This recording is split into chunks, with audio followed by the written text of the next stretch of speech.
नमस्कार, TV9 मराठीमध्ये आपल्या सगळ्यांचं स्वागत। मी निखिला। महत्त्वाच्या बातमीनं बुलेटिनची सुरुवात। महाविकास आघाडीकडून वंचितला 4 ऐवजी आता 5 जागांचा प्रस्ताव देण्यात आलेला आहे अशी माहिती सूत्रांकडून मिळते। वंचितला दिलेल्या प्रस्तावानंतर महाविकास आघाडीची सध्या वेट अँड वॉचची भूमिका आहे, तर वंचितकडून महाविकास आघाडीला 6 जागांचा प्रस्ताव देण्यात आलेला आहे। उद्या वंचित बहुजन आघाडीची महत्त्वाची पत्रकार परिषद होईल। या पत्रकार परिषदेमधून प्रकाश आंबेडकर आपली भूमिका स्पष्ट करणार आहेत। महाविकास आघाडीकडून वंचितला 4 ऐवजी 5 जागांचा नवा प्रस्ताव। सूत्रांची माहिती।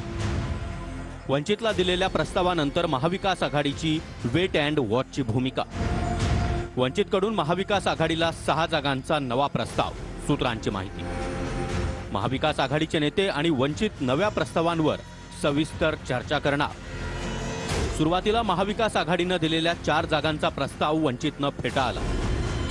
उद्या वंचित बहुजन आघाडीची महत्त्वाची पत्रकार परिषद होणार। उद्या वंचित बहुजन आघाडी पत्रकार परिषदेतून भूमिका मांडणार। ठाकरे गटासोबत युती नाही, महाविकास आघाडी असेल तरच ठाकरे गटासोबत युती, वंचित बहुजन आघाडीची भूमिका।